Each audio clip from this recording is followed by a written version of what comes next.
हाँ बेटा, welcome back. अब अपना लेक्चर नंबर 3, लेक्चर 2 तक आपको पढ़ा दिया था। ये लेक्चर नंबर 3 शुरू करते हैं। लेक्चर नंबर 3 में वही अपन सजीवों के मुख्य लक्षण पढ़ रहे थे और उन्हीं को आगे कंटिन्यू करेंगे। 2 तक हमने 6 या 7 मुख्य लक्षण पढ़ लिए थे। अब हम आगे चलते हैं। आगे जो भी नंबरिंग आएगी वो आप डाल लेना। अगला लक्षण आता है किसका? पोषण का। पोषण क्या होता है? इसमें पोषण की जो क्रिया है उसमें क्या होता है, किसी भी जीव को अपने जैविक कार्यों को संपादित करने के लिए किसकी आवश्यकता होती है? ऊर्जा की। जैसे हम मान लीजिए दिन भर खाना नहीं खाएं, एक दिन नहीं खाएं, दूसरे दिन आप सुबह उठे, नहाए धोए और आपसे मान लीजिए 1-2 घंटे तक और नहीं खाना खाया, तो फिर क्या होता है, हमें बहुत ज़ोर से भूख लगती है। भूख लगने का कारण क्या है? हमारे शरीर को ऊर्जा की आवश्यकता है। और क्या करते हैं अपन? अगर खाना नहीं खाते हैं तो अपन से आगे के कार्य भी नहीं होते हैं, है ना। तो शरीर को जैविक कार्यों को करने के लिए किसकी आवश्यकता पड़ती है? ऊर्जा की। और उस ऊर्जा के निर्माण के लिए पोषक तत्वों की आवश्यकता पड़ती है हमारे शरीर में उपस्थित कोशिकाओं को, ताकि वो किसका निर्माण कर सके? ऊर्जा का। तो उन पोषक पदार्थों को हम विभिन्न प्रकार की विधियों के द्वारा समय समय पर ग्रहण करते रहते हैं, और पोषक पदार्थों को ग्रहण करने की क्रिया ही क्या कहलाती है? पोषण कहलाती है। पोषण सजीवों का बहुत प्रमुख लक्षण होता है। इसके अलावा अगला अनुकूलता। अनुकूलता या अनुकूलन क्या है? अनुकूलता या अनुकूलन वे लक्षण हैं जो कोई भी जीव मान लीजिए किसी विशिष्ट प्रकार के आवास में रह रहा है, और उस विशिष्ट आवास में रहने के लिए उसमें जो लक्षण उत्पन्न हुए हैं उस वातावरण में जीवित रहने के लिए वो उसके क्या कहलाते हैं? अनुकूलन कहलाते हैं। जैसे जंतुओं में उदाहरण लेते हैं ऊँट का। ऊँट कहाँ पाया जाता है? रेगिस्तान में। तो उस रेगिस्तान में उसको जीवित रहने के लिए कई लक्षण पाए जाते हैं। बहुत सिंपल से लक्षण 1-2 बताते हैं। उसके पैरों के जो तलवे होते हैं उसमें क्या पाई जाती हैं? गद्दियाँ, ताकि पैर रेत में नहीं धंसें। टांगें बहुत लंबी होती हैं ताकि उसका शरीर रेत से अधिक ऊंचा बना रहे, क्योंकि दिन में रेत का टेम्परेचर गर्मी की वजह से क्या होता है? बढ़ता है, और उस टेम्परेचर का प्रभाव सीधा शरीर पे नहीं पड़े, इसलिए क्या होता है? उसकी टांगें लंबी होती हैं और वो शरीर से ऊंचा रहता है। अगला उसका जो आंतरिक संरचना है उसमें क्या पाया जाता है? एक कुबड़ जिसको कहते हैं, वसा युक्त होता है। उसमें क्या करता है? वो जल संचय कर लेता है, उसका उपयोग वो अपने जैविक कार्यों में करता रहता है, मूत्र गाढ़ा रहता है उसका। तो ये कुछ लक्षण हैं। ये क्या है? उसके अनुकूलन है, ताकि वो उस मरुस्थल में जीवित रह सके आसानी से। ऐसे ही हम पौधों में उदाहरण लें। मरुस्थल में जैसे पौधे पाए जाते हैं, एक उदाहरण लेते हैं नागफनी का। नागफनी के पौधे में क्या होता है? उसमें पत्तियां अनुपस्थित होती हैं। किस में रूपांतरित हो जाती हैं? कांटों में, ताकि वाष्पोत्सर्जन की क्रिया रुक जाए, और वाष्पोत्सर्जन की क्रिया रुकने से जल हानि नहीं हो, है ना। अगर मरुस्थल में पहले से जल कम है और यदि वाष्पोत्सर्जन के द्वारा भी जल हानि होगी तो पौधा मृत हो जाएगा। तो ऐसे कुछ विशिष्ट लक्षण जिनके द्वारा जीव उस विशिष्ट आवास में जीवित बना रहता है, ये कहलाते हैं अनुकूलन। ठीक है। अनुकूलन की जो प्रक्रिया है वो सजीवों में ही पाई जाती है। नेक्स्ट अगला एक और आता है स्वनियमन। स्वनियमन का अर्थ होता है अपनी जैविक क्रियाओं को स्वयं रेगुलेट करना। उदाहरण के तौर पे हम देखते हैं कि जो टीवी चलती है, टीवी का रिमोट अपने हाथ में होता है, अपन बैठे होते हैं और जैसे चाहे उसका वॉल्यूम कम ज़्यादा कर सकते हैं, जैसे चाहे चैनल बदल सकते हैं। तो इसका मतलब क्या हो गया? टीवी का नियमन कौन कर रहे हैं? हम कर रहे हैं। किसके द्वारा? रिमोट के द्वारा। लेकिन हमारी जैविक क्रियाओं की जो कंट्रोल है, हमारी जैविक क्रियाओं का जो नियमन है, वो हमारा शरीर कोशिकीय स्तर पर करता है। किसी दूसरे की आवश्यकता नहीं पड़ती। मान लीजिए श्वसन हो रहा है तो हमारे शरीर की कोशिकाओं द्वारा हो रहा है। पाचन की क्रिया हो रही है तो पाचन की क्रिया हमारे शरीर के पाचन तंत्र के द्वारा हो रही है, श्वसन की क्रिया श्वसन तंत्र के द्वारा हो रही है ना, उत्सर्जन की क्रिया हमारे शरीर के उत्सर्जन तंत्र द्वारा हो रही है। तो इसी को क्या कहते हैं, स्वनियमन कहते हैं। प्रत्येक जीव के जैविक प्रक्रम खुद के द्वारा नियंत्रित होते हैं। इसके अलावा एक और महत्वपूर्ण लक्षण आता है मृत्यु किसी भी जीव का।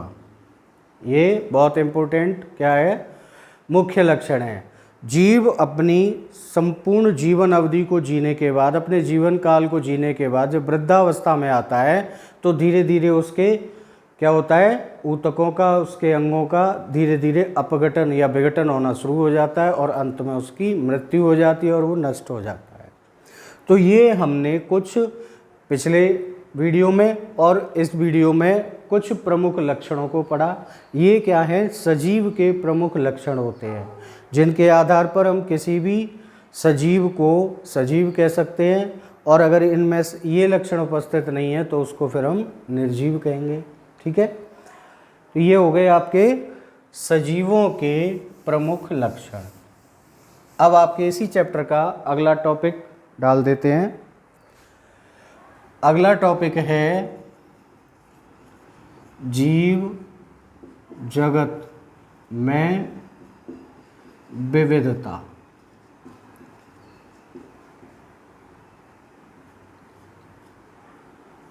विविधता शब्द का अर्थ क्या हो गया, डाइवर्सिटी इन लिविंग बर्ड्स, यानी पृथ्वी पर जितने भी जीव पाए जाते हैं उन सभी में क्या पाई जाती है, भिन्नताएं पाई जाती हैं। ठीक है, संपूर्ण जीव जगत में पौधे भी होते हैं, पौधों में भी हजारों सैकड़ों असंख्य प्रकार के पौधे पाए जाते हैं, असंख्य प्रकार के जंतु पाए जाते हैं। तो कुल मिलाकर के बात ये आती है कि यदि कोई वैज्ञानिक किसी भी जीव का या जीव जगत का अध्ययन करना चाहे तो वो किस तरीके से करे, क्योंकि बायोलॉजी का अर्थ क्या होता है, जीव विज्ञान का अर्थ क्या होता है, जीवों का निश्चित क्रम में या क्रमबद्ध क्या अध्ययन क्या कहलाता है, जीव विज्ञान। तो क्रमबद्ध अध्ययन करने के लिए सबसे पहले जीवों को क्रमबद्ध करना पड़ेगा, है ना। क्योंकि जैसे मान लो हमारे पास बहुत सारी चीज़ें एक जगह पर डाल दी और हमसे कहा गया है कि आप जैसे लोहे की चीज़ें डाल दी, एक खिड़की वगैरह, दरवाजे, जाल, जो भी होते हैं बहुत सारी चीज़ें। अब हमें पेंट का डिब्बा दे दिया गया और हमसे कहा जा रहा है कि आप इसको पेंट करिए और काउंट कर लो, है ना। अब मान लो पेंट करना है तो जैसे हम 2 मिनट हमने खिड़की पे पेंट कर लिया, फिर उसके बाद गेट पे पेंट करने लग गए, फिर उसके बाद किसी और चीज़ पे पेंट करने लग गए, इस तरीके से नहीं हो पाएगा। सबसे पहले जो सामान हमारे पास बिखरा पड़ा है उसको क्या करना है, हमें उसको ऐसे तरीके से सिस्टम में रखना है कि हम आसानी से उनको काउंट कर सकें, आसानी से एक एक करके उसको पेंट कर सकें। जैसे खिड़कियां एक साइड में रख दी, गेट एक साइड में रख दिए, अदर जो आइटम है वो एक साइड में रख दिया, तो इस तरीके से। तो ये कहलाता है, अगर आप एक छोटा सा शब्द क्लासिफाइड करना, वर्गीकृत करना, है ना, यानी जो बिखरा हुआ पड़ा था, हमारी समझ में नहीं आ रहा था कि हम कैसे क्या करें, उसको यदि सिस्टम में रख दिया जाए वर्गीकृत करके, एक चीज़ एक स्थान पर, दूसरी चीज़ दूसरे स्थान पर, तो काम आसान हो जाता है। ऐसे ही जीव जगत, जो संपूर्ण जीव जगत है, उसको क्या किया गया है, वर्गीकृत किया गया है ना। तो वर्गीकृत जो किया गया है, सबसे पहले वर्गीकृत करते हैं तो नाम आता है किसका, एक वैज्ञानिक हैं अरस्तु, उनका नाम आता है। अरस्तु को वैसे तो क्या कहते हैं, जीव विज्ञान का जनक, फादर ऑफ बायोलॉजी, है ना। लेकिन अरस्तु ने वर्गीकरण का कार्य भी सबसे पहले इन्होंने ही शुरू किया था। इन्होंने वर्गीकरण कैसे किया था, संपूर्ण जीव जगत को 2 भागों में बांट दिया था, जिसमें से एक को नाम दिया पादप जगत और एक को नाम दिया जंतु जगत। 2 तरीके से बांट दिया इनको, है ना। अरस्तु के बाद में एक नाम आता है, वैज्ञानिक हैं कैरोलस लीनियस। कैरोलस लीनियस को कहते हैं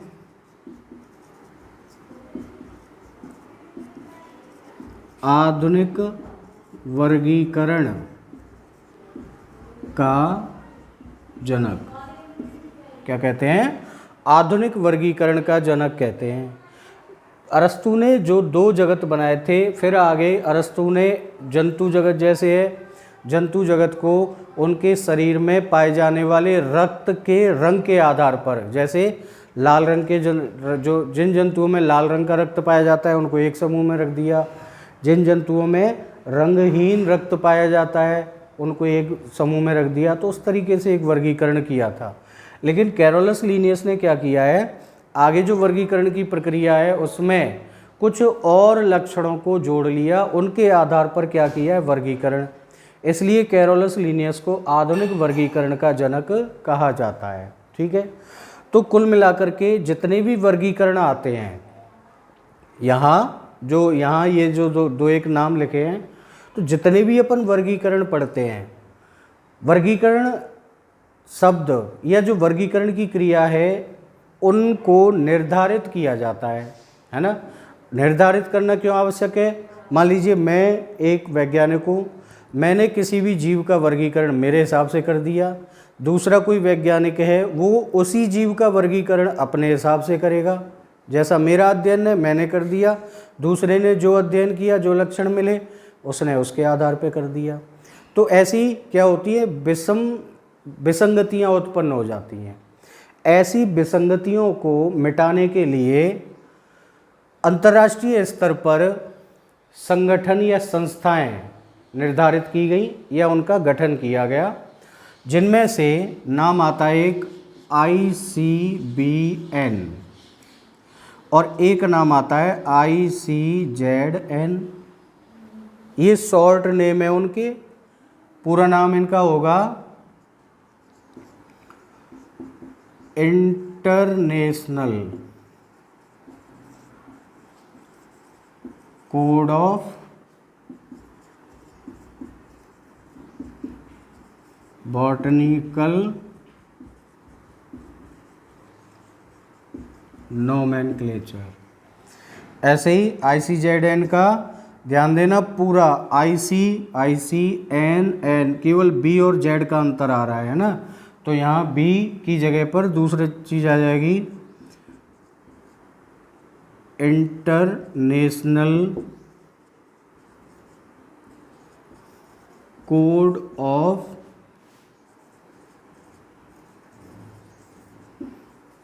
जूलॉजिकल नोमेनक्लेचर। ठीक है, ICBN ICZN हो गई इसकी फुल फॉर्म। अब हिंदी में नाम क्या होंगे, तो पहले इसकी हिंदी करते हैं। इसमें आता है पादप नामकरण की अंतर्राष्ट्रीय संहिता, और इसका आएगा जंतु नामकरण की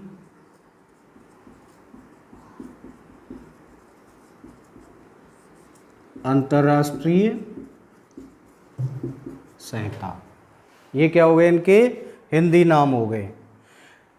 इसका जहाँ पे जेड आ रहा है, जेड का मतलब हो जाता है जूलॉजिकल, और जूलॉजिकल का मतलब होता है किसका नामकरण, जंतुओं का। ऐसे ही यहाँ पे बी आ जाता है, बी का मतलब हो गया बॉटनिकल, बॉटनिकल का अर्थ हो गया पादपों का नामकरण। ठीक है, ICBN और ICZN दो अंतर्राष्ट्रीय संस्थाएं हैं। इन्होंने क्या किया, कुछ नियम निर्धारित कर दिए। उन नियमों के आधार पर क्या होगा, सभी वैज्ञानिक उन नियमों के आधार पर किसी भी जीव का अध्ययन, किसी भी जीव का नामकरण, किसी भी जीव का वर्गीकरण प्रस्तुत करेंगे, है ना। अब जो इन्होंने नियम बनाए, जो इन्होंने एक पद्धति बनाई, जो इन्होंने एक सिस्टम बनाया, किसने? ICBN और ICZN ने। उस सिस्टम, उस पद्धति को क्या नाम दिया गया?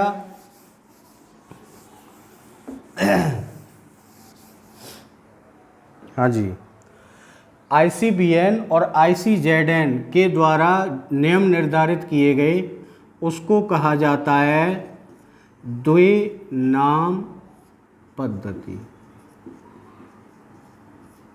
क्या कहते हैं? द्विनाम पद्धति कहते हैं, बाइनोमियल नोमेनक्लेचर। द्विनाम पद्धति होगी, नामकरण की द्विनाम पद्धति। नामकरण की द्विनाम पद्धति अंतर्राष्ट्रीय संहिता के एक बहुत फेमस वैज्ञानिक हैं, जिनका नाम है कैस्पर बोहेन, इन्होंने दी थी। और इसको इन्होंने अपनी पुस्तक पिनॉक्स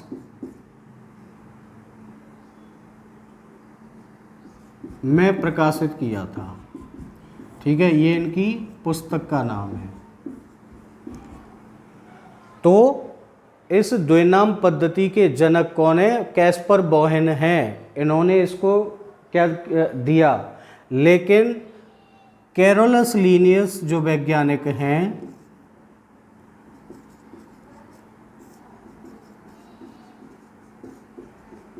इन्होंने क्या किया था?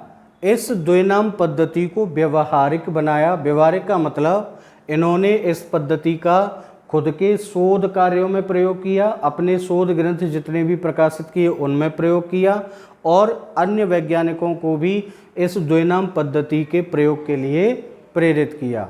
तो कई बार क्या होता है, जैसे यहाँ आ गया द्विनाम पद्धति के जनक, सीधे अपन कह देते Carolus Linnaeus, sorry Carolus Linnaeus, लेकिन जनक कैरोलस लीनियस नहीं है।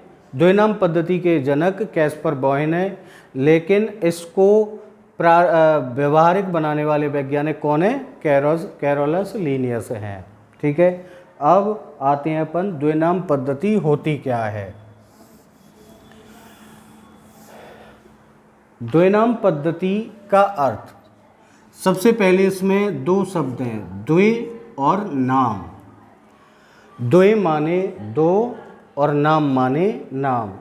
यानी सीधी सी बात है, किसी भी जीव का वैज्ञानिक नाम जब दिया जाता है, वैज्ञानिक नाम जीव को क्यों दिया जाता है?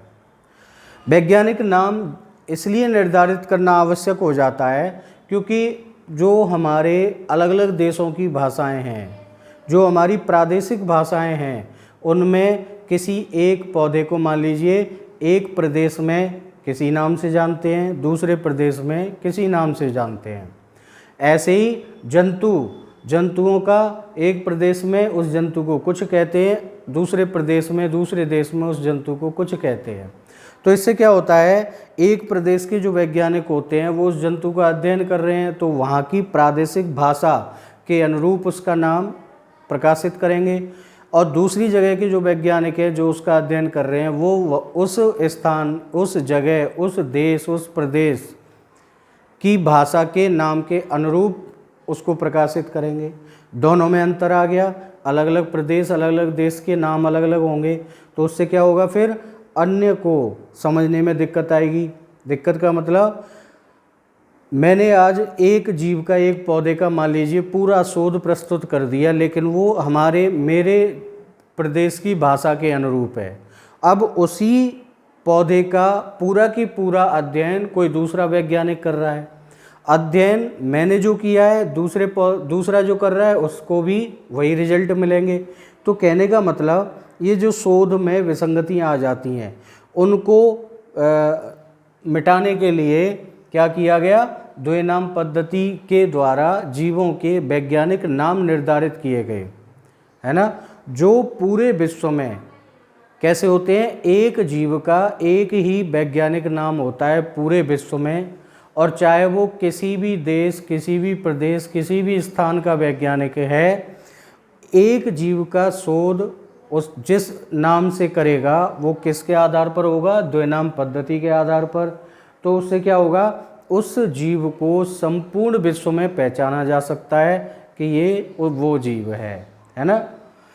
अब इसमें द्विनाम द्विनाम में सबसे पहली जो शर्त या नियम रहता है वो क्या है? किसी भी जीव के वैज्ञानिक नाम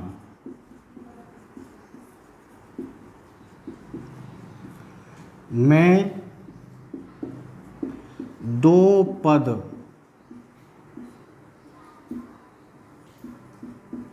होने चाहिए। कितने पद होने चाहिए? दो पद। दो पद का मतलब वही आ गया द्विनाम, दो नाम, दो पद हो गए। दूसरा, जैसे दो पद कैसे हो गए? यहाँ हम उदाहरण ले लेते हैं मानव का। मानव का वैज्ञानिक नाम है होमो सैपियंस। बहुत सिंपल सा उदाहरण लिया है।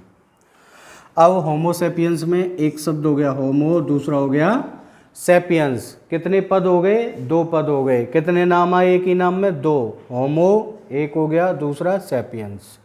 ठीक है। मानव को होमो सैपियंस के नाम से संपूर्ण विश्व में जाना जाता है।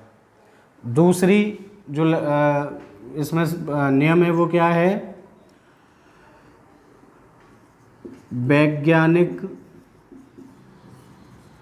नाम का प्रथम पद वंश तथा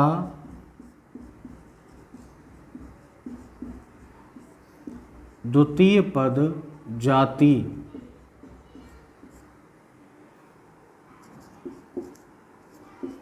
होगा। ठीक है। पहला पद क्या होगा? वंश होगा और दूसरा पद क्या होगा? जाति। इसका मतलब मानव का ये जो हमने नाम लिखा हुआ है इसमें प्रथम पद क्या हो गया? होमो। होमो मानव का क्या है? वंश। वही लिखा है ना, प्रथम पद वंश। सैपियंस द्वितीय पद क्या है? मानव की जाति। ठीक है। तीसरा नियम ये है कि वंश का प्रथम अक्षर कैपिटल तथा जाति का प्रथम अक्षर छोटा यानी स्मॉल होगा।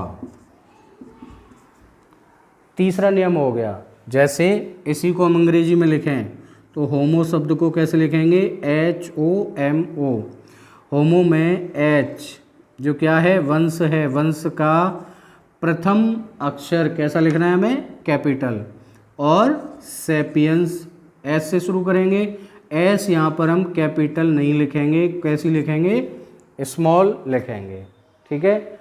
यानी जाति का पहला अक्षर स्मॉल और वंश का पहला अक्षर कैपिटल होता है। ठीक है। तो द्विनाम पद्धति के क्या हो गए? 3 नियम। चौथा, वैज्ञानिक नाम सदैव लैटिन भाषा में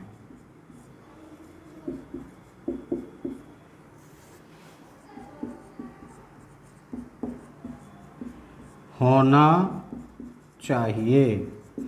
यानी कोई भी वैज्ञानिक यदि किसी जीव को नाम दे रहा है, वैज्ञानिक नाम दे रहा है, तो वो किस भाषा में देगा? लैटिन भाषा में देगा। इसके अतिरिक्त अन्य किसी भाषा का उपयोग नहीं करता है। यदि वैज्ञानिक लैटिन भाषा के अलावा किसी भाषा में नाम लिखता है, नाम देता है, तो उसको निरस्त कर दिया जाएगा, अमान्य कर दिया जाता है। लैटिन भाषा का ही नाम क्या होता है? सर्वमान्य होता है और इसी को माना जाता है। ठीक है, तो द्विनाम पद्धति में 4 नियम पढ़ लिए हमने, 1-2 नियम और हैं वो अगले वीडियो में अपन पढ़ेंगे। तब तक आप इनको पढ़ते रहिए। ठीक है बेटा, थैंक यू।